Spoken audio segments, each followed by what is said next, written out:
But this is going to be a very, very basic introduction to like the world of network analysis.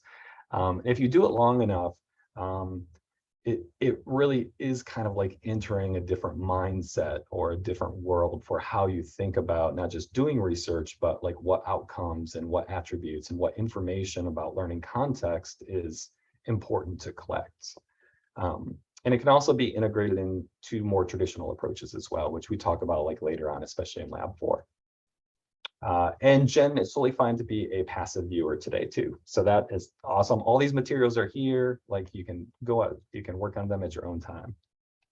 All right, so first part, we're going to talk about like just very basic data that you collect when you're doing network analysis.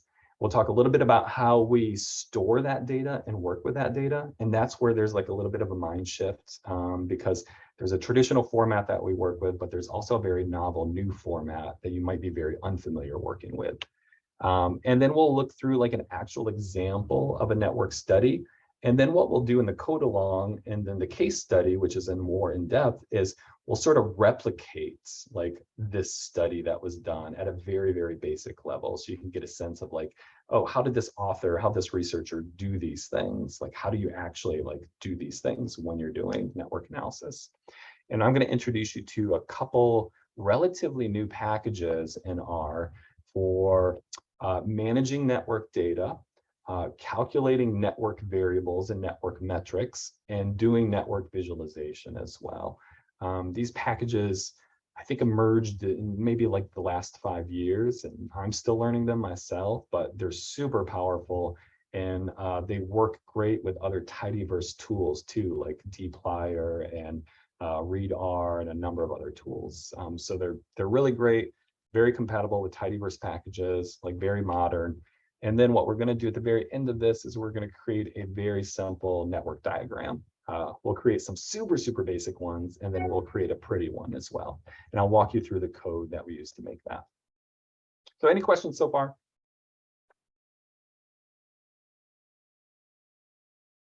All right. This is actually a refresher from that sort of overview presentation that we did on Monday. But it's kind of 4 things that sort of define or characterize network analysis in general. This focus or emphasis on structuralism, it's a really complicated way of saying basically what we focus on more so in network analysis is the relationships between individuals as opposed to the characteristics or attributes of the individuals themselves. So just as an example, we might be more interested in who a student is friends with in a class and where that student sits within a broader network of friendships or relationships, and then how that student's position or how groups of students' positions within those networks may impact or influence outcomes for those students. So for example, does being a friend with other friends who historically have scored really well on tests ultimately like help me score better on tests in the future? Like that's just a very crude example. But this notion of being embedded and enmeshed in these broader networks of connections like friendships or communication networks or peer networks or other things, like how that influences and impacts our outcomes more so than the attributes of the individuals themselves, like demographic factors or geographic factors or things like that. We focus, it's not just like data voodoo. We don't just make up stuff. It's actually focused on empirical data. And there's specific methods for collecting data that have been established over time. It does make pretty heavy use of graphical imagery because some of the concepts and variables and things that you need to communicate to education stakeholders or to other researchers, it's hard to necessarily describe those things in text, and it's easier to show them like what it means for someone to be central in a network or for someone to be a bridge within a network. We can put numbers on those things, but sometimes it's just easier to show them. So the use of sociograms and graphical imagery there's a long history of that in network analysis. And then finally, like any other sort of quantitative approaches, and there's qualitative approaches to network analysis as well. There's a good deal of math involved, and we won't focus a lot on the math until like Learning Lab 4 and things like that. This is just a quote from Carolan about visualization, how that's been core to network analysis since the very beginning. Some of the early studies on network analysis, for example, the one by Moreno for classroom friendships, and I think there's one on runaways too, and camps, had these really early depictions of these student networks, which was fascinating, just hand-drawn, that have become sort of like foundational for later visualization of networks. And let's just dig right in. So I'm going to talk really quickly about network data types. So the types of data that we collect and who we collect information about and like what information we collect. You're going to hear me use this word actor frequently. So when I say the word actor, what I'm referring to is like an individual who is a part of this network. And actors may be, for example, students in a classroom. It may be teachers in a school district. Actors in a network, it can actually be a social entity as well. So it doesn't necessarily have to be an individual person, but it could be a group of people as well. So there have been some really interesting network studies on policy adoption by school districts based on like geographical location. So drawing networks between school districts based on their physical location, like within states, and how that might influence policy and adoption of policy within those networks. So it can be collections of individuals as well, and we'll call those social entities, but they can be referred to as actors too. It could be like departments within a college, parents within a community. So when you think about actors and when you think about individuals and think about network analysis, like expand it a little bit beyond just individuals. Does that make sense so far? Any questions? Okay. So this, for example, is actually data that we'll be working with in just a little bit. And this is a collection of middle school students, part of the Pittinsky and Carolan study that we'll learn a little bit more. So these are individuals in our network. So another thing we collect information on or data on for network analysis is the connections between these individuals in a network. So these, for example, these are a teacher's perception of friendships within this middle school class. So these individuals here, student number 18 and student 25, the teacher reported a friendship between those two students. And we can see like there's some interesting things just from visualization that have emerged, at least from the teacher's perception of friendships in this classroom. This cluster or group of students over here, another cluster over here, and poor student number 19 and student number 20, we call these isolates. These are students in this network that the teacher, at least the teacher, perceives as having zero friends or no friends. And these relationships can be a whole, they don't have to be friendships. They could be a whole list of things. They could be, for example, like geographical location, the relationship between like how close you are to someone else. They might be based on behaviors. For example, replies on Twitter could be a form of a tie or a relation. And one of the hardest parts of network analysis is defining specifically who counts as a member of your network. That's called boundary setting or setting the boundary of your network, and being very explicit about what you mean by a relationship between actors in a network. And sometimes it's like very simple, like they might just focus on friendships, or it might be a little bit more multifaceted. For example, in a Alan Daly study for teachers undergoing school reform, they collected relationships with respect to who teachers went to for advice, who teachers saw as like thought leaders and innovators in their district, who teachers collaborated with as they defined collaboration. So you don't have to collect data on just one thing. It can be multiple things as well. And relationships can cover a whole spectrum of different things too. So actors and ties, those are the foundation. Those are the very basics of network analysis. And you could even stop right there and like do a whole network study on just those things, actors, ties, and then we'd calculate some information about like who's central to these networks and other things like that. Very basic network analysis is kind of nice actually when the outcome of a certain project or the outcome of an educational intervention is to increase networks.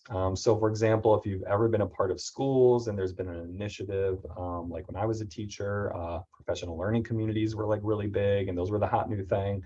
And like one of the goals of this initiative is simply to like just expanding teachers' networks, like who they talk with and who they collaborate with, because there's underlying assumptions about like that's a good thing. And in some cases it is, in some cases it might not be a good thing.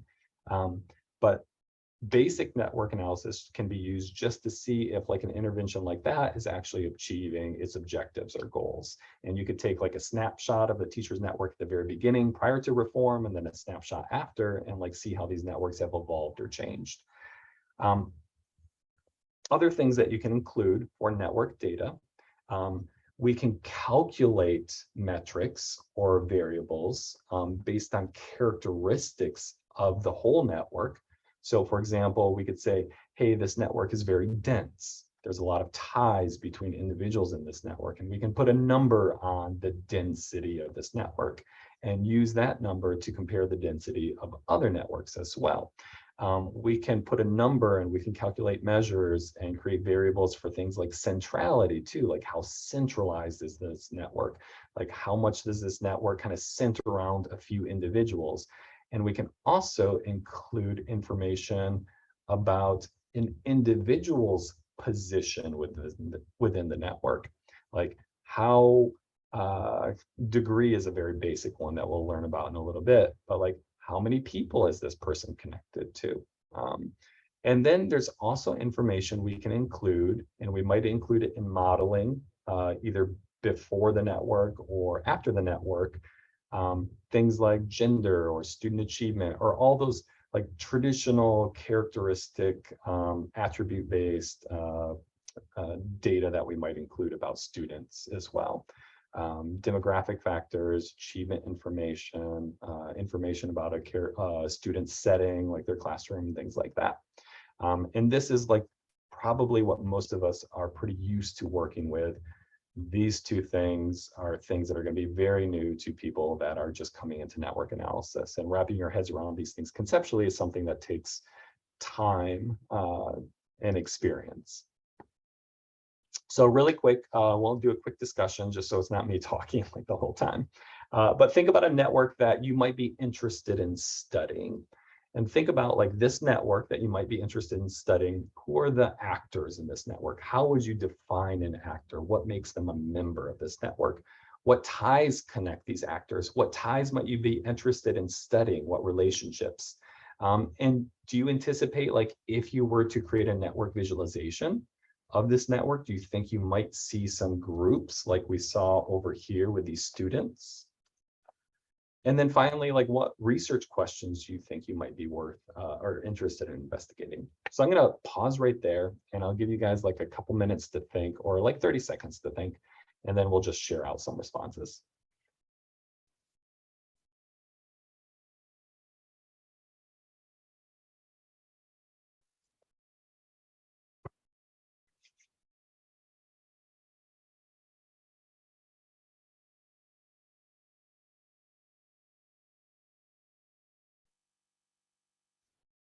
Oh, and if you don't feel like sharing out like verbally, you're welcome to type in the chat too.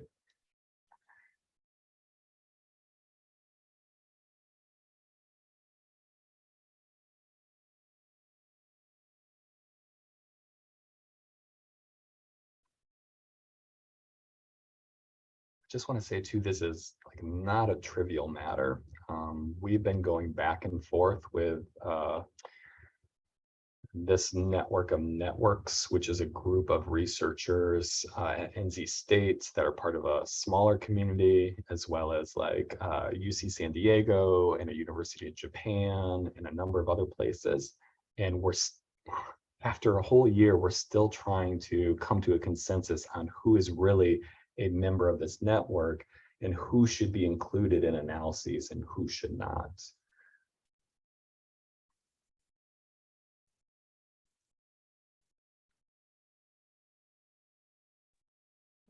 I'll jump in, Sean. We're working on there's the NSF Noise program, and which teacher leadership program. So there's a network of teacher leaders. Yep. So I see your point about who are the actors. I'm not quite sure actually as I think about it more. With the idea that teacher leaders have influence on teachers around them, but then those teacher leaders are also interacting with university people where they're getting their leadership skills from. So it's kind of how the network's built. I would have to think long and harder about how those all break out into sort of what you just described. Yeah, it's an interesting one too, because for our project in particular, we're not just setting the boundary of our network based on who feasibly might be a part of this network, but also based on who we can feasibly collect the data on as well. So we're making the network a little bit more narrow than it could theoretically be. Because theoretically, it could just expand forever, right? You can include the teachers, and then also the teacher students, and then also the university people as well. So we're going to end up defining people for our network as just those who are direct recipients of funding as part of this grant. So it could be grad students, but they're receiving funding as part of the grant to participate in a conference or something, and the PIs and the senior personnel and other folks. But yeah, for yours, that's a little bit tricky too, because do you want to include the university faculty? And if you do, what relationships would you collect for those faculty and the teachers? But thinking about the influencers, what you would probably hope to see is that over time, the number of other teachers in the buildings of the schools that the teachers leaders teach in would eventually look to these folks as people they go to for support or go to for advice. And you would expect to see that grow over time. And then Mike too, thinking about how you would even collect data on those teachers as well. Would you ask all of the teachers who are participating to complete a survey to ask them about these teacher leaders? Would you focus just on the teacher leaders themselves and who they interact with or collaborate or support? So those are considerations as well, beyond the scope of this learning lab. Yeah, that is good. We did this. So actually, it's interesting because Josh's postdoc is actually one of the people involved in the social network analysis part of this research. So he designed the survey. I found it painful for participants, just being asked over and over and over again about who are you connected with, but maybe that's the only way to do it, is you keep asking that question and helping them to articulate it. But it was a long survey for people to complete. I know that. Yeah. And there's there's ways to deal with that as well. You can provide them with rosters of people so they can just pick to make it easier for them. But if those rosters are huge, then it becomes overwhelming for them. So then you have to ask them to name those people, but then they might forget people, or it's cumbersome. Susan though noted that she's using Discord, and when you're using online platforms or things like that, then it's much easier, because you just go into a SQL database and pull out all the information, and then you can find who's literally talking to who and responding to who. And it's much easier to collect information on complete networks than it is with physical world-based networks too. Susan, you want to tell us a little bit about yours? Sure. We recently started using Discord, and we've found it's been really active. The people who join are pretty active, and so we want to see, we're hoping, the courses that we offer, we have LSAT and MCAT prep, and so we have a lot of data. Mostly I'm interested in looking at the MCAT, and the people who they don't get a lot of interaction during their courses. They're mostly like with the Yep. instructor, even though they're with each other. So this is like a good social and component for them. And so being able to see that, and then how often we have the metadata of when they do engage with all the instruction, since it's all digital, and then also their performance on the like any kind of things that they're doing where they're being assessed. I don't know, sometimes it's not like an assessment, but all of that stuff. And they do take like full length MCAT exams. And so to see what stuff may improve if that through that. Yep.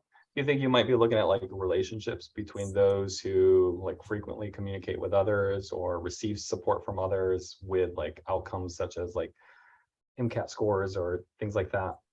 Yeah, absolutely. And I mean, hopefully that's what we'll find, Oh, right? yeah. That's happening. And also that like being involved in the Discord makes people engage more, I think, like with the content too, that that maybe it'll help with motivation. So that's a stretch of all these other things to measure too, but just being able to see it's kind of like still in the beta testing. I think everybody was invited, but we weren't necessarily like pushing people to do it. But once we have some data to show like this is really good and important to help you improve, that we'll be able to have the data behind it to encourage people to do it. I'm curious, the Discord data, like, is there like a export that you can do that and we'll talk about it in just a second, like how we capture those relationships? Like, how are you actually getting the relational data from Discord? Yeah, so I haven't gotten my hands on the data yet. I'm fortunate that we have like data engineers that do all that, but sometimes it sounds like it's fortunate, but a lot of times like the language that they use and what they think that I need, even when I kind of show them an example of what I need, doesn't always translate well. So stay tuned, I think, for that part. But that's like an area that I really am interested to know more about, because I feel like I'm doing a lot of stuff by hand once I like have some data. And sometimes I'm like, is this just the way it is? Or am I not doing something that's more efficient? I'll probably follow up with you at some point, because Mhm. we had played with using Discord instead of the GitHub Teams and Slack for Laser Institute, but we didn't have enough time to like really goof around with it and see if it was going to work for us. But Yeah, okay, yeah, that'll be good. Yes. All right, so I'm gonna. Anybody else want to share out before we move on? Okay. So let me zoom in. All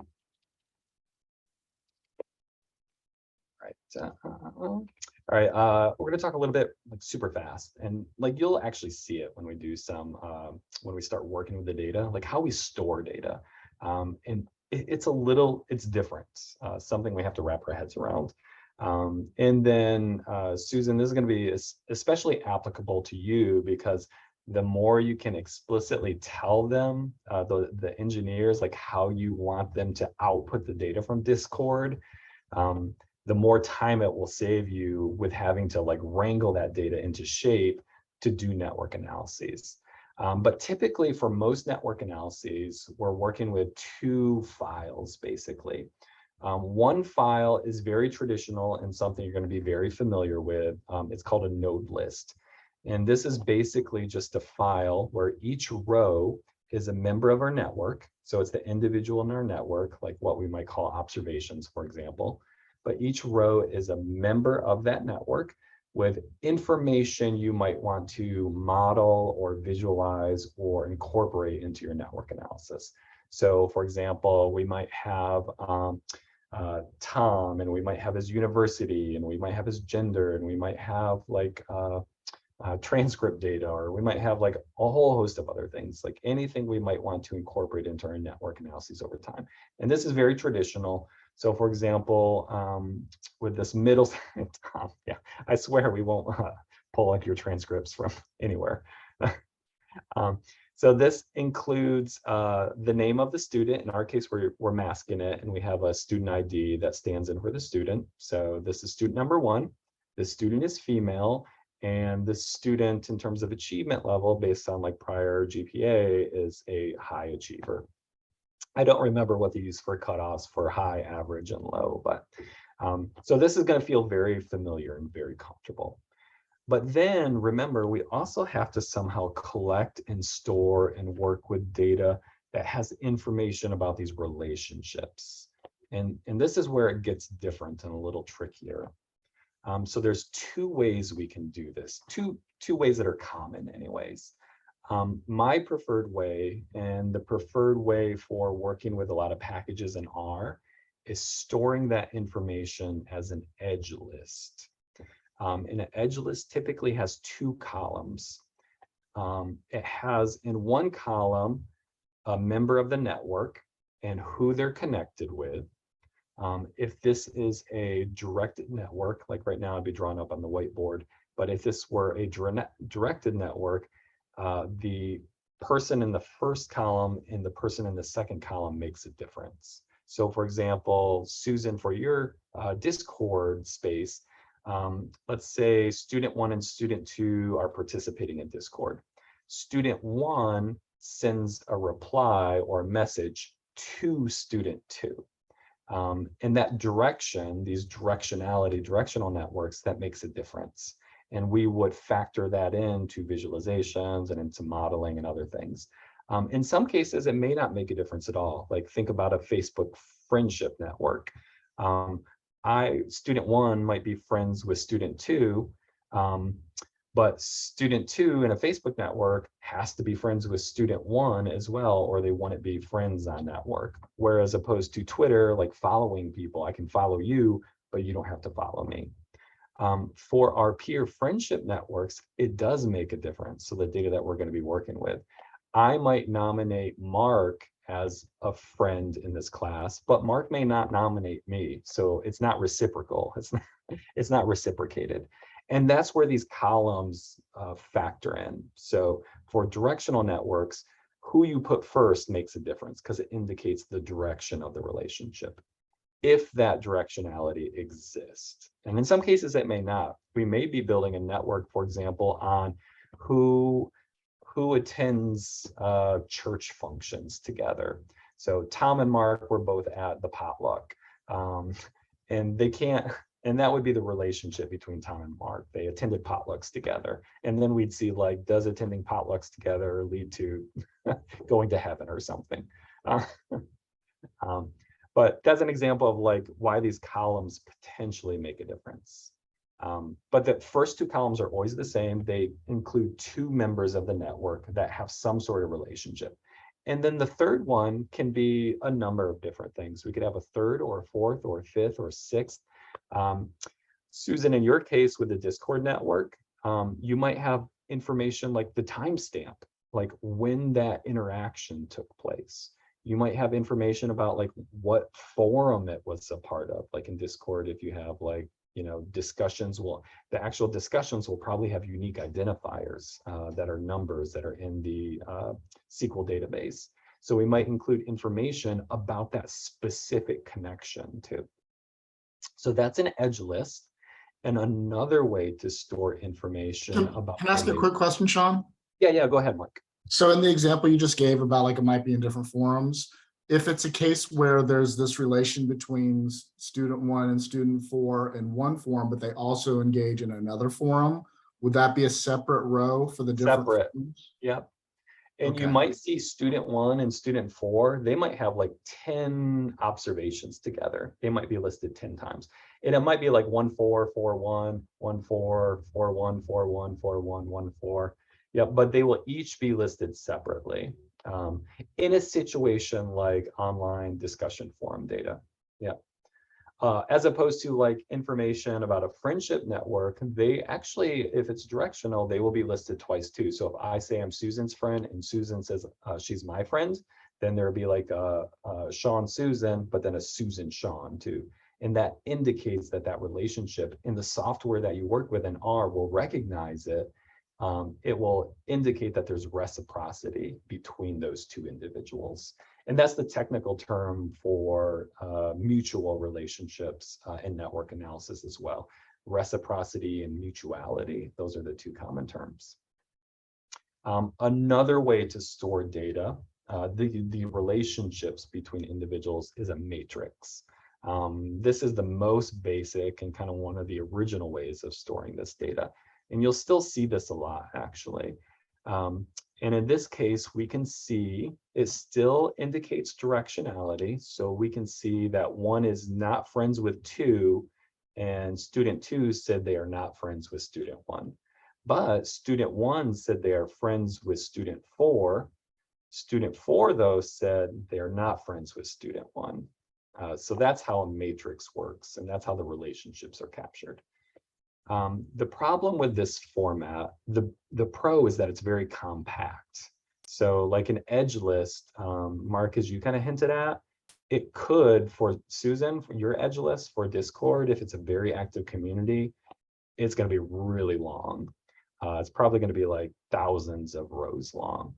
Whereas a matrix, if there's only like, say, 25 individuals in your Discord network, your matrix is only going to be 25 by 25. It's going to be very compact.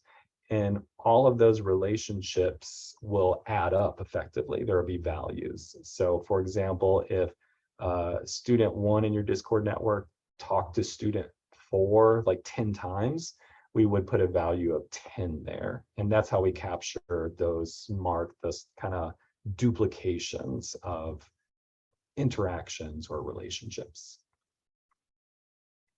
The problem with adjacency matrix that you will run into, Susan, is that you can fold in contextual information like timestamps and other things, but it becomes increasingly complicated to do so, especially in R. It becomes very cumbersome.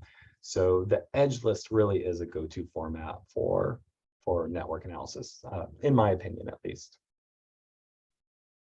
And that's pretty much it. So typically you're going to be working with a node list, which contains information about the actors in your network, and an edge list or a matrix. However, you don't even need the node list in theory. You can do network analysis just with the edge list because it contains information about who's in your network. The problem is if you don't have a node list, let's go back to this student right here. So this is the same student network, except this is who, no, it's the same student network. This is still the teacher's perceptions. We're going to work with the student's perceptions a little bit. Student number 20, for example, who has no friends, they named nobody and nobody named them. Unfortunately, in a edge list, they won't show up at all. So you wouldn't even know they were a part of the network. You can add them to an edge list, but the way you would add them, Jennifer, for example, is you would have student 20 to student 20. So in order to incorporate them into visualizations, it would basically be what we call a self loop. So they're only connected to each other, and that's how you would include them in your data. So that's an adjacency matrix. That's an edge list, and we've talked about this, so we'll just kind of move on from here. But before I move on, any questions that you guys have so far about data that we collect for network analysis or how we store the data? Sean, I have a question. This is Larissa. Mm-hmm. For edge list, you mentioned that if the student 1 responded to student 2 twice, we should enter this twice separately, right? For the weight. Like, yeah, if that makes up, well, there's a couple ways you could do it actually. Larissa, what you could do is if you don't want to duplicate those relationships, you can add a weight. You can add a third column that indicates the frequency of those interactions. So that's a way you can avoid duplication. Yeah. Okay, and agency matrix, when I'm sorry, if you open agency, so like student 1 responded to student 4 5 times, I just add simplified, right? Yeah. Over there. Yeah, okay, that's right. Thank you. Yeah. I have a question. This is Samijo. Yeah, Sami, go ahead. I just, for example, some isolated student, can I include in edge list? You can include them on an edge list. Because the weight is make us a 0, right?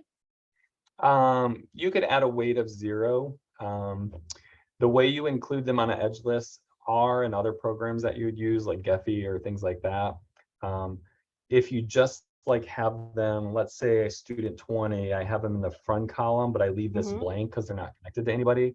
For example, is from 1 to I input some peers, other students, but including from for example, we have a 10 students, but one student is isolated. So I input the from 1 to in that column. I can include 9 students, and I also input the weight is kind of 0. Oh, is it possible? Well, I just want to make sure I understand. Sorry. Yeah. So in the second column, you're not putting like the number of people they're connected to, are you? Because I think for example, we have 10 students classroom. Yep. So maybe they have some plans yet. So I input all information about 10 students, even though one student is isolated, but I intentionally input the whole connection and can input the weight is 0. For the edge list, what you're talking about is like, so let's say we have a classroom with 10 students that we're collecting network data on, and let's say one student is like highly connected, they have tons of friends, very popular, super influential, and they're connected to like all 9 other students. That actually doesn't go anywhere in the edge list. It's a metric that we will calculate when we do network analysis later. So for each individual in our network, we will actually be adding information to our node list. So when we start doing the network analysis, we have like student 1 and she's female and she's a high achiever. And then we'll be adding metrics, network metrics for like how many people she's connected with, like where she is situated within this network. So those are things we'd add later. For the edge list, the only thing we add here is who is connected to who. So each of these people or IDs in the first and second column, they represent like one individual. So this is student 1 and this is student 2. And if student 1 and student 2, like in Susan's Discord network, talk to each other 10 times, then we could include an additional column for like the frequency of those interactions. Or as Mark said, we could actually list each one of those interactions out separately in our edge list. And the value of doing that, Susan, is if we list them out separately, we could also fold in information about each one of those interactions, like when it occurred, where it occurred. Whereas if we collapse them together, then we lose all of that contextual information about those interactions. Sanmi, does that make sense? Yes, I have another last question. When you get some information or some statistical, some result, kind of centrality or density. Yep. So at the time, we using the agent metrics. Nope. What we'll end up doing, we will in R or Geffy, whatever program you'd be using, we will calculate those metrics. And then we'll effectively, there's a couple things we can do. We can add them directly to our node list. Like if we wanted to export this list later for some more traditional statistical analysis. And then we create like a new variable for those individuals that would tell us about their centrality in this network, or that would tell us about other things. But Sanmi, I think you're hinting at something we cover in Learning Lab 2, our second Learning Lab. Okay. We can also calculate metrics for the entire network, like how central the whole net, or how centralized the entire network is, how dense the entire network is. And those are measures that we calculate for the network as a whole. And we can export those and create separate tables for those as well. Okay, And then thank you you. had one more question. Oh, that is my last one. Oh, okay. Thank you. Anybody, feel free to stop me at any time. We're going to be working with some data, though, in just a second. And it comes from this study by Pittinsky and Carolan. Carolan wrote the excellent book, Social Network Analysis in Education. And I use it for my network analysis course. The beauty of this book is it actually comes with really good data sets to use. Unfortunately, those data sets are all stored in an Excel file, and they're all stored in an adjacency matrix form, and they're stored in an adjacency matrix form that does not include any column names or any row names either. So it just assumes that like the first column and the first row is student one, which most programs that you do network analysis with do not like. But we show you kind of how to address some of these things in the case study as well. But anyways, it comes from that study. And it was pretty simple. It's a pretty basic study, but what they wanted to do is they did a network analysis about peer friendships, and they want to sort of cross-examine like a teacher's perceptions of peer friendships versus a student's perceptions of the friendships in the class, and implications of those differences, and also implications for those students in that classroom as well. The study is included in our essential readings on GitHub if you want to take a look at that. But it's a really good kind of entry study. What's ironic about that study, though, is I don't think they actually include any network visualization at all. So we're going to like make up for that fact by creating some visualizations for them. One central question to this was simply, do students' reports agree with teachers' perceptions of who's friends with who? And what are the consequences of those, especially consequences when you think about collecting network data in the future? I think it was mostly just an excuse to say, oh man, we collected these peer friendships. What do we do with this? How do we get a paper out of it? But that's a little cynical. But it does make for like a really interesting context anyways for like introducing the idea of network analysis, and also like introducing like how we would collect data on peer networks, peer friendships.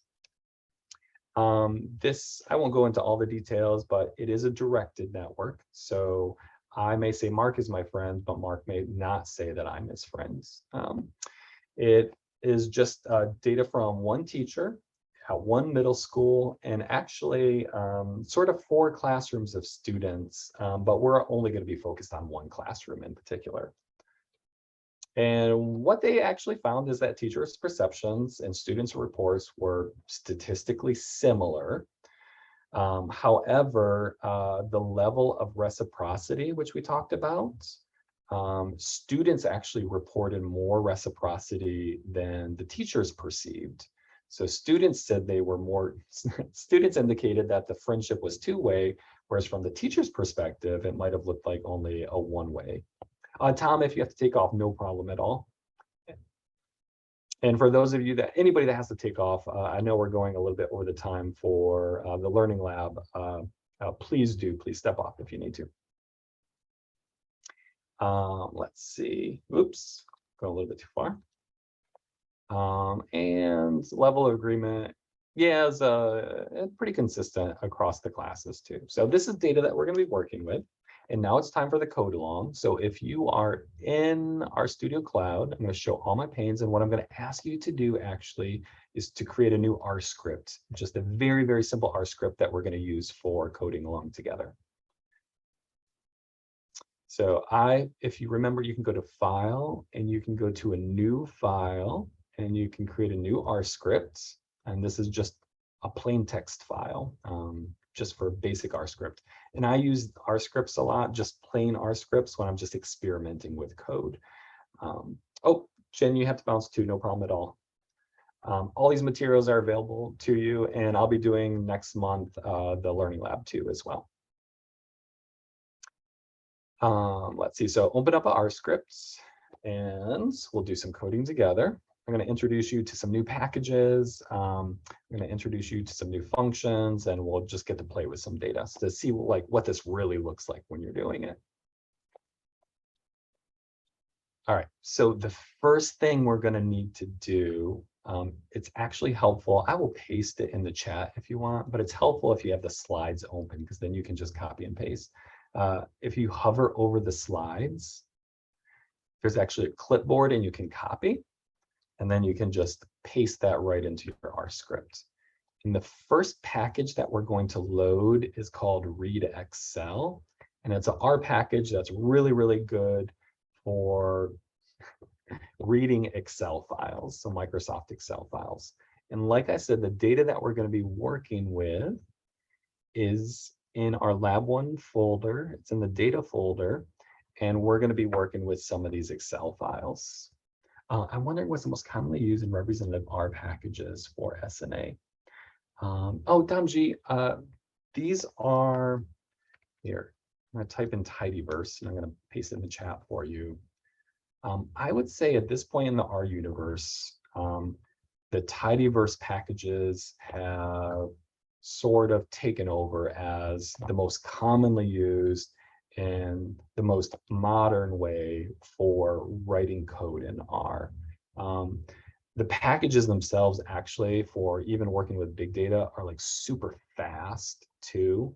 Like if I open up a file that might have like a student data file I get from Department of Public Instruction that might have like, 50,000 student rows. Like if you open it up in Excel, it's going to crush it. And like you'll be lucky to be able to even open up the file. And if you open it up in R, like it's going to be super smooth and like run really fast. And you can view the data really fast and work with the data really fast, and it's going to just run like butter.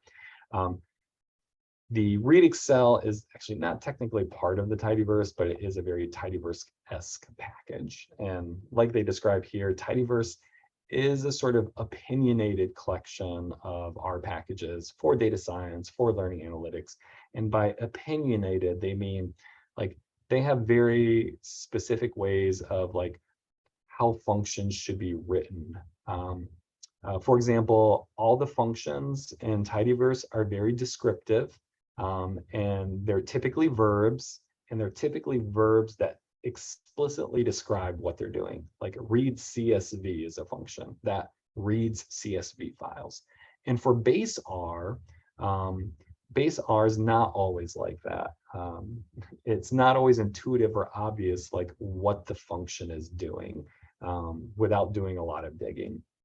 Damji, I hope that answers your question. And Deborah asked, do you recommend R for coding SNA over? So for programming-based network analysis, I recommend R. I personally don't think Python, for example, which would be the closest counterpart to a programming-based language for network analysis, is as robust or rich for network analysis as R is, in part because R leans more towards the academic community, and more academics are doing network analysis than like tech guys or tech companies or things like that. If you're doing point and click based network analysis, and there's no shame in that, my favorite packages are one I mentioned already, Geffy. I'll put this in the chat for you. Geffy is really good at working with node list and edge lists that we introduced. It's really good for like creating like very attractive visualizations as well. And all of the basics for network analysis, like calculating degree and centrality and all those other things you can do in Geffy too. And you can export it into nice, neat tabulated files too, which is great. Over here in this column, that's actually where you calculate some of these network metrics. Geffy is pretty nice for beginners. One I used to use very, very heavily, but I haven't used it in actually many years now. Now I primarily have switched over to R for all my network analysis, is a really cool program that's really good for beginners, but only works on PCs, and it's called Node Excel. I'll put this in the chat too. And this literally is a plugin for Microsoft Excel. And all this plugin does, whoops, sorry. Let me paste that in the chat. Why is it not letting me paste in the chat?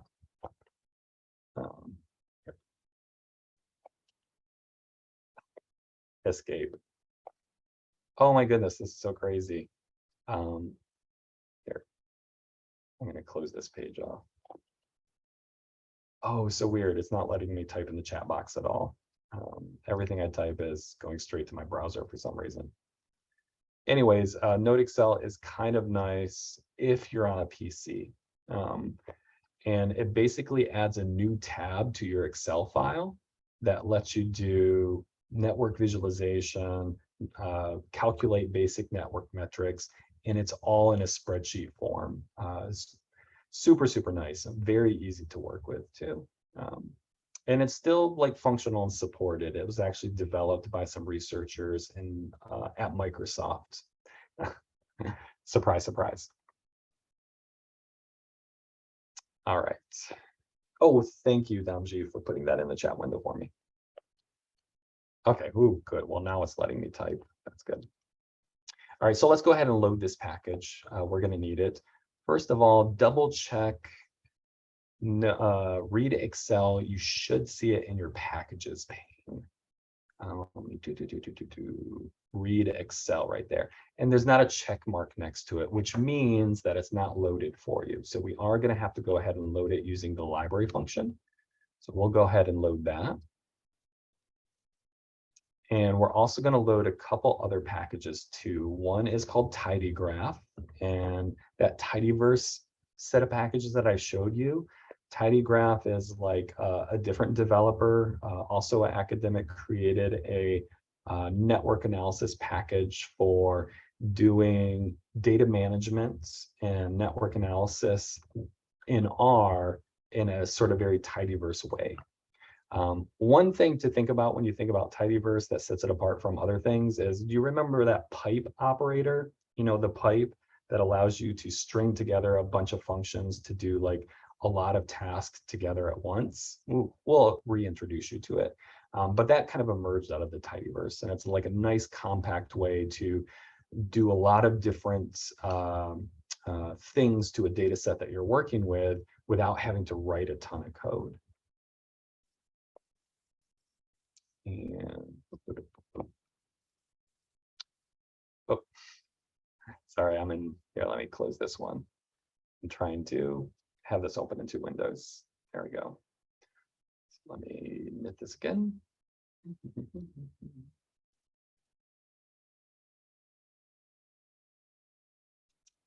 One second. Sorry about this, everybody. Okay. So we're also going to load the TidyGraph and the gggraph packages.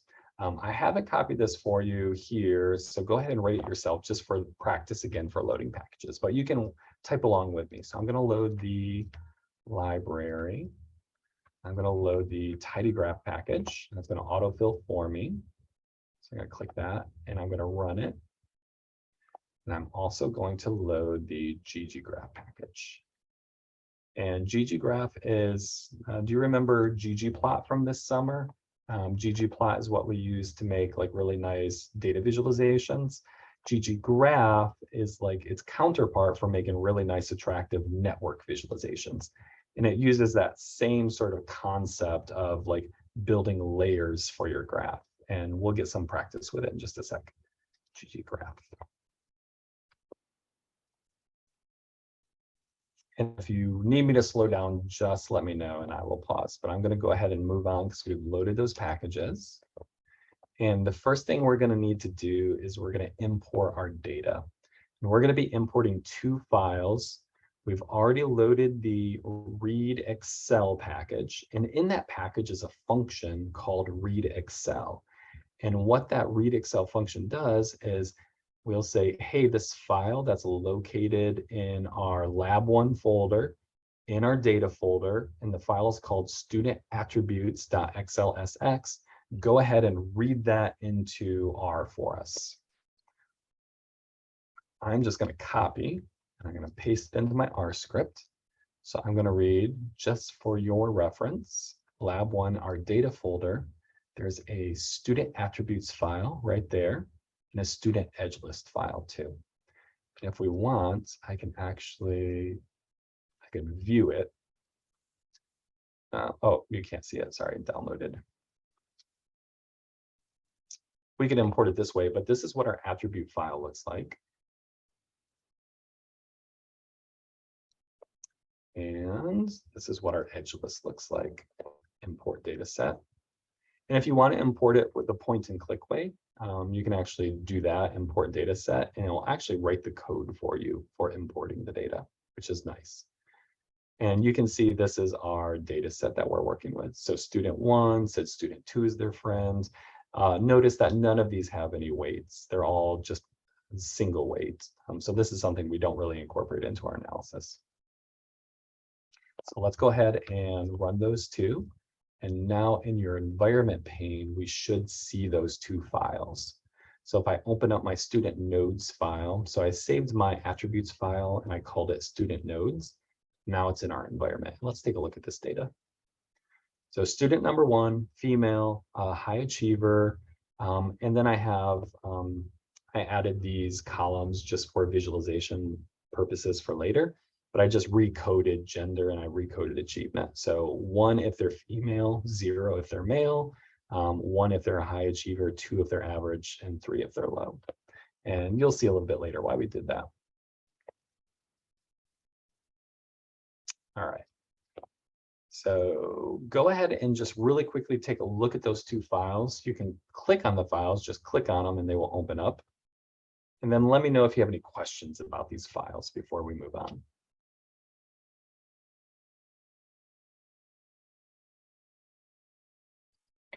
Sean, for attributes, is it good to use like numbers, like you code like 1 for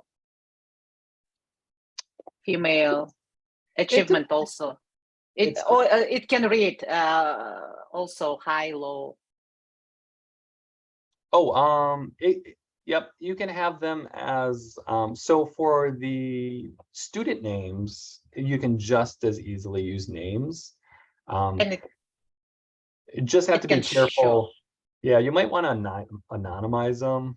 There's actually yes. an R for like switching out fake names. Fake names, yeah. I actually like names better than numbers for identifiers, even if they're fake names, because then it's I don't know, it feels more personal. But the numbers are just as easy to reference too. Usually for attribute data, it depends. Some things it's better to store as a character, some things it's better to store as a number. You'll see why with the data visualization, I actually store it as a number as an alternative, because we play around with like color palettes a little bit for coloring things, and sometimes for the visualizations, they prefer to work with numbers as opposed to character strings.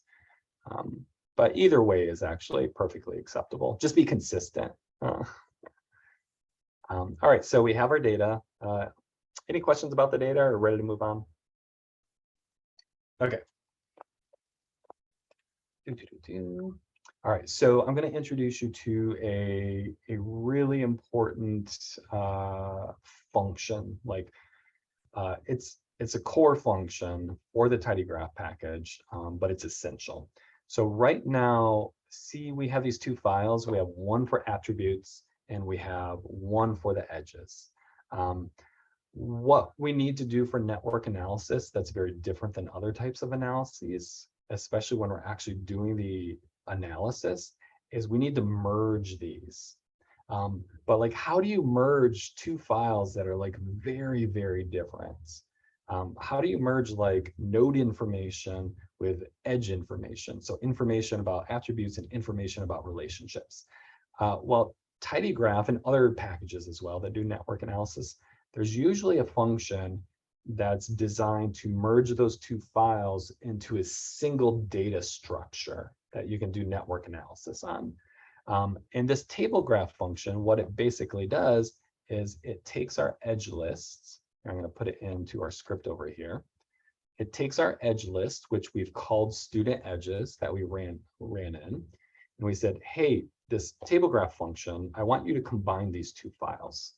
And I'm going to tell you which one is our edge file. Our edge file is a file called student edges.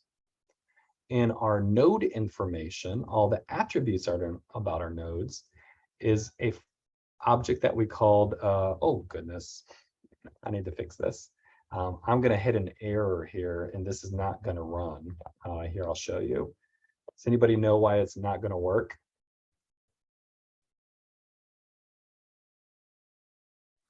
Do we We actually? don't have anything named the student attributes. We do not. In fact, what I'm going to do right now actually is I'm going to fix this and push it back to GitHub so we don't have this mistake again. But our slides, student attributes, CodeAlong, import data, TidyGraph. We don't have any objects called student attributes. We actually named it student nodes. So I'm going to fix this in my there. I'm going to fix that. So now it's fixed in the future.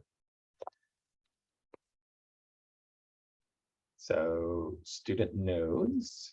So basically what this function does is very important. Any network analysis package like iGraph, and iGraph is the most popular one. There's another one called Networks. There's another one called StatNet, but they all have similar functions, and it's designed to combine our edges and our nodes together. So we're going to go ahead and use the table graph function to combine our edges and our nodes. And we also are going to tell it that this network is directed. And can anybody remind us like how you know this is a directed network?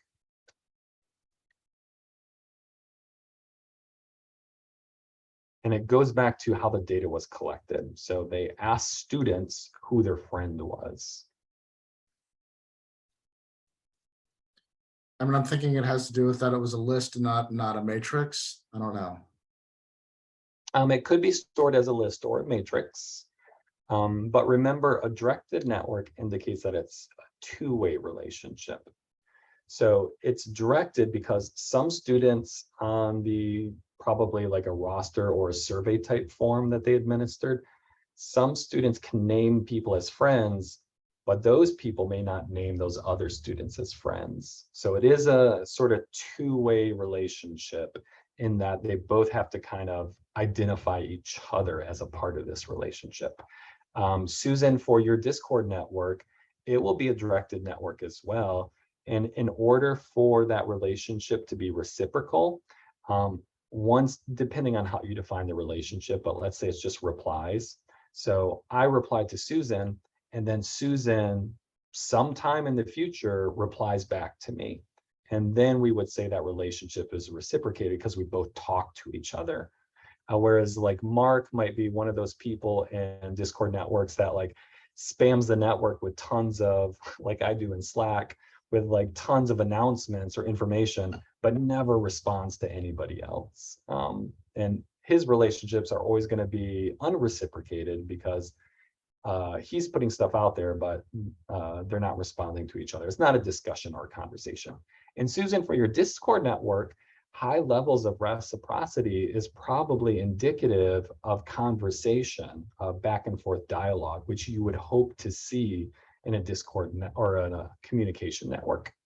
So let's go ahead and run that. And we will have created our very, very first network data object. So now we have something called student network. And go ahead, if we click on it, what do you think we might see? You can go ahead and click on it. It's not going to break R.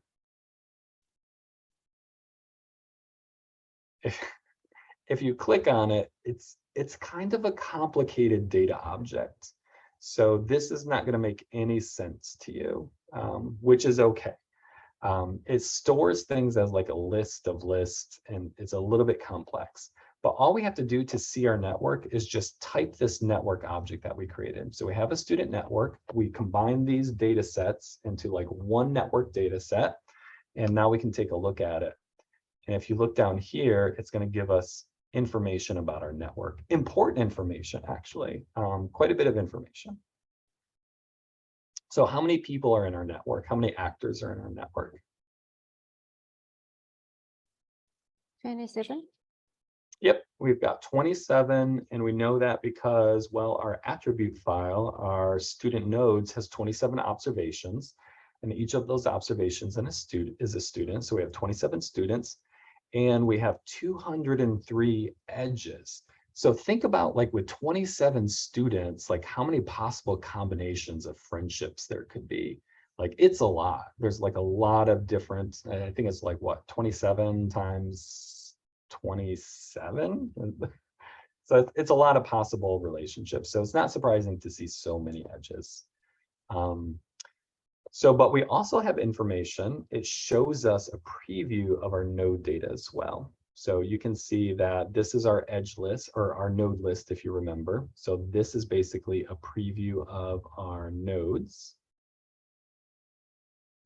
And this edge data is basically a preview of our edges.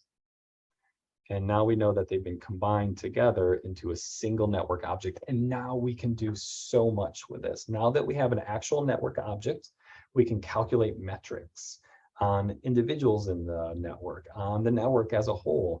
And now that we have this network object, we can also do like cool visualization with it too. Oh, and again, like if you have to leave, I will not be offended at all. Like I know we're kind of running over the time for learning labs and we're kind of bleeding in the office hours too.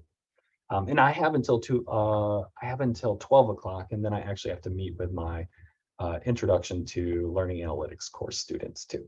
So I've still got like a good 36 minutes if you guys are interested and want to stick around.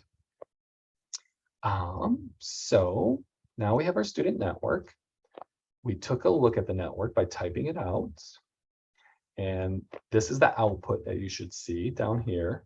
And give me a thumbs up if you're able to like see this network output. Good.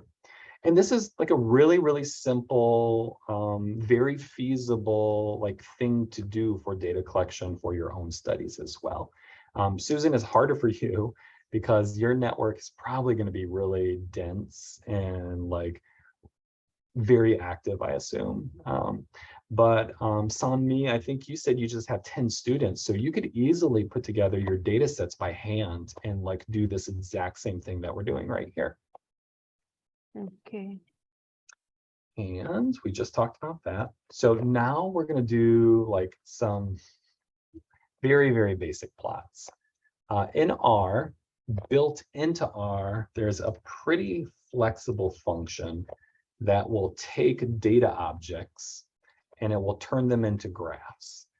It's called the plot function, and it's built into R, and it's like pretty smart too. So it knows whether this is a data set with like one variable. It knows whether it's like a rectangular data set, and it even recognizes network objects too. So I'm going to plot my student network, and you can run that too, and we can get a very, very super simple auto-generated plot of our network, and just take a look at it. And you'll probably see something that looks like this, though everybody's network is going to be a little bit different. Anybody have a guess why these networks are a little bit different? Like yours is probably never going to look exactly the same as mine.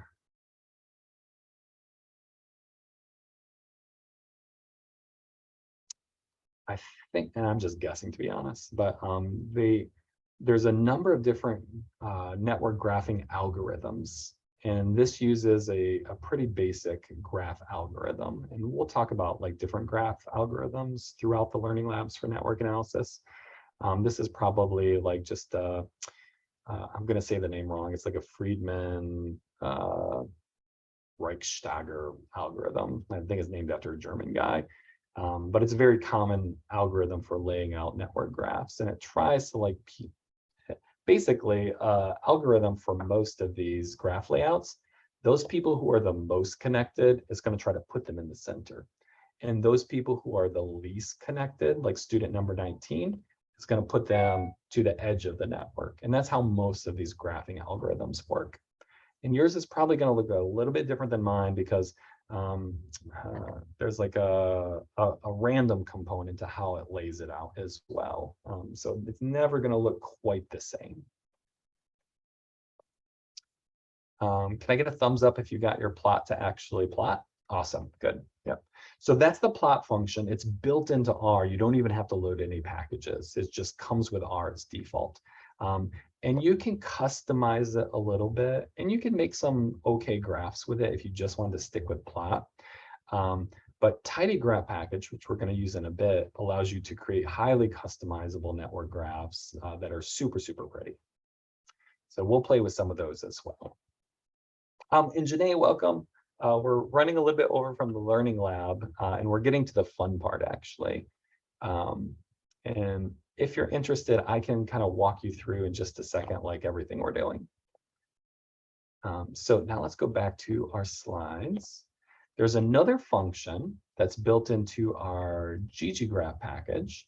And this one does the same thing that plot does. It creates a super simple network graph automatically for you. So we're going to go ahead. I'm just going to copy it from our slides. And I'm going to run the autograph function, and it's going to automatically create a graph for you from our student network object that we created. And go ahead and run that and see what happens.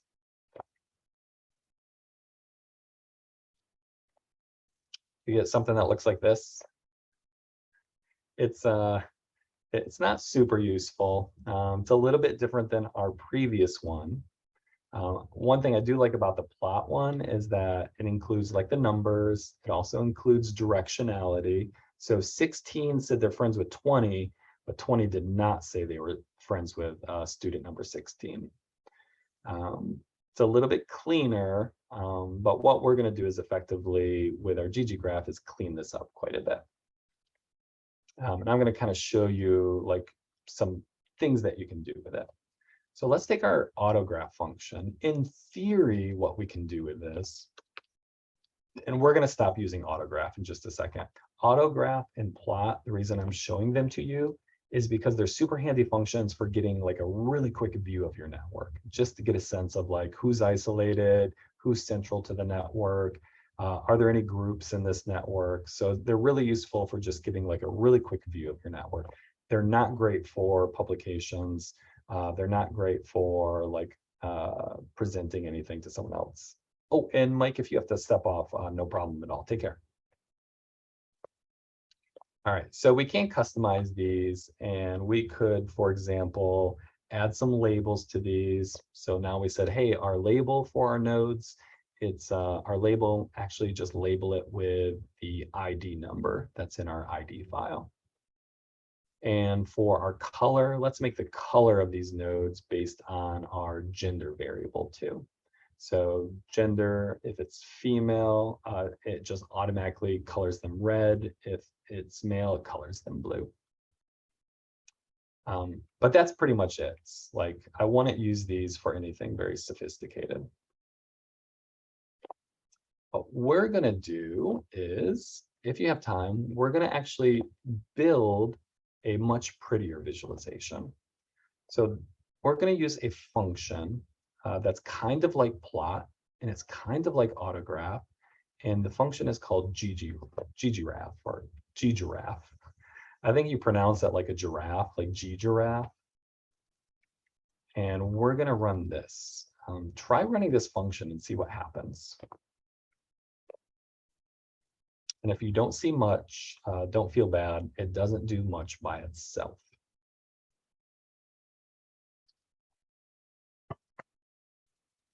If you ran the function, you should see basically a blank screen. Do you guys see a blank screen? Okay.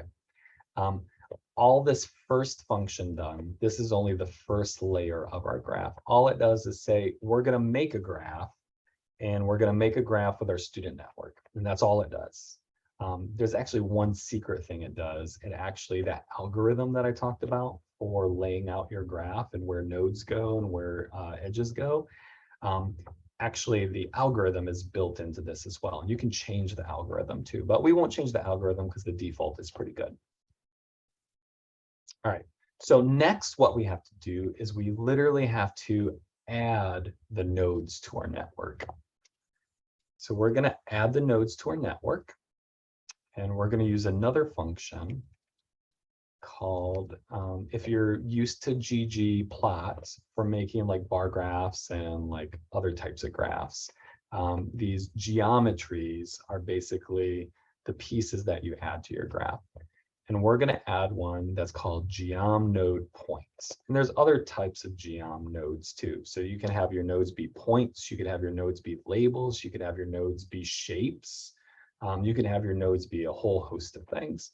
But we're just going to make points, and we're going to add that to our graph. So go ahead and run that. And now we have all the actors in our network. So what are we still missing?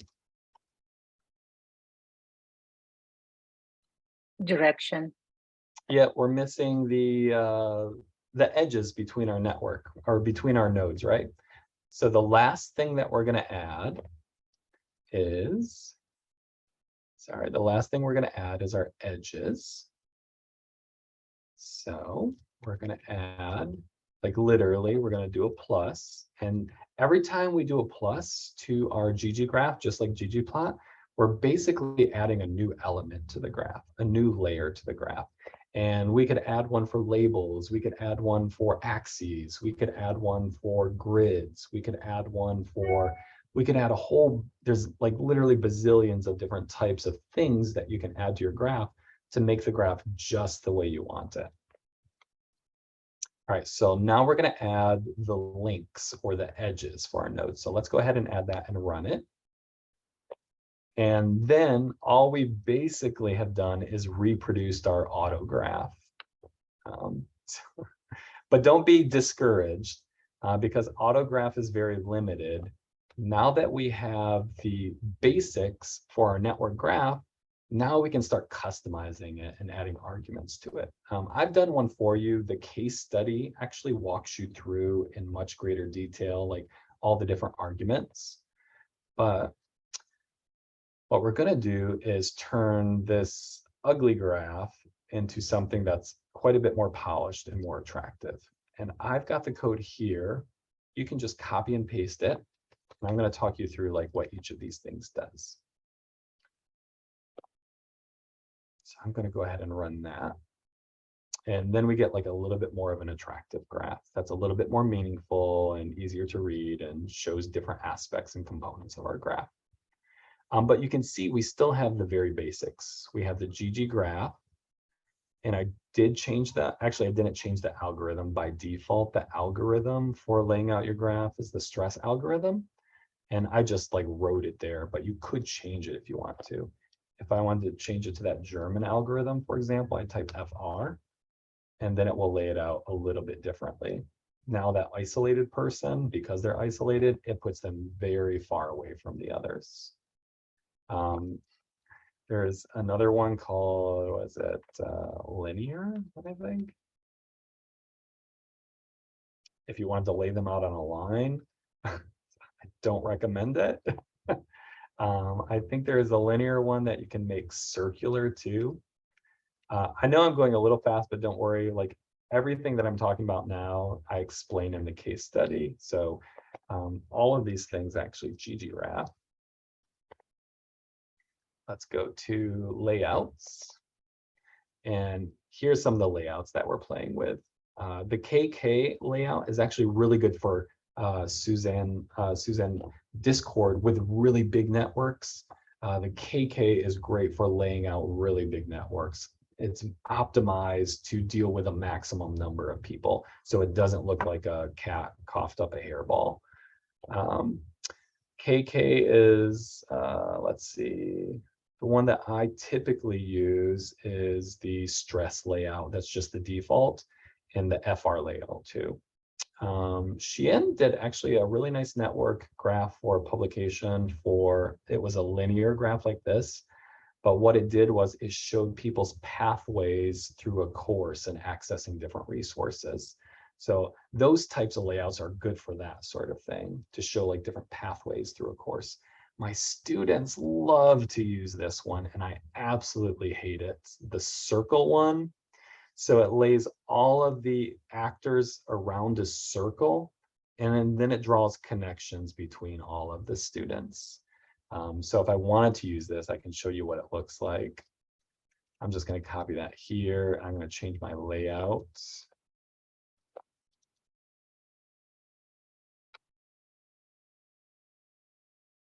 And that's what it looks that's what it looks like if you laid out these group of students as kind of a circle. And it puts the more connected students kind of together and the less connected students like further apart. Not a fan of these, but my students love them for some reason. I'll go back to the stress layout. Long story short, though, is we have a layer of our graph that adds the edges, a layer of our graph that adds the nodes or the actors. I added another layer to this graph that provides the text for the nodes. So I have the nodes as a point, but I also have the nodes as their ID too. So you can keep adding more and more and more layers and make it more and more and more sophisticated. And for my links, I'm saying, hey, I want to add arrows to the link. And I also want to make the links darker if they're more connected and lighter if they're less connected, and a whole bunch of other things. I can change the color to gender. I can change the size. So these people right here, they're bigger if they're connected to more people. So number 19 connected to nobody, smallest person on the graph. Number 27, number 8, number 11, these people are way more connected with other people. So I represent them bigger in the graph too. And that's kind of just an example of how you can make more sophisticated network graphs as well. And gggraph is super powerful. And like I said in the case study, I'll zoom into this. In the case study, I walk you through, if you guys are interested in doing more with this, I walk you through step by step each of those things that we're adding to our network graph. In the very first case study is just focused on visualization. When we get to Learning Lab 2, that's when we start to focus on calculating metrics, network metrics specifically. So, yep. Also, this is very, very important. If you want to do the case studies like Mark, for example, and you get stuck and you're frustrated because you can't figure out like one of the your turn activities, you can actually, in the case study, there is a key, and the case study key has all the answers built in. So if you ever get stuck, you can just go cheat. It's a cheat sheet, basically. And the readings, if you want to dig into any of these topics a little bit more deeply, these 3 chapters are the ones I recommend for just getting started with network analysis. And there's a link to them, and it will take you straight to the actual PDF in our private repository. So you guys can access this, but no one in the public can access this because you're members of the Laser Institute. And that's kind of it. I'm going to stop right there. I'll stop recording as well, and then we're going to shift into office hours. So any questions, anything that I can help and support with? I have a question about the I guess the common structure of the data sets.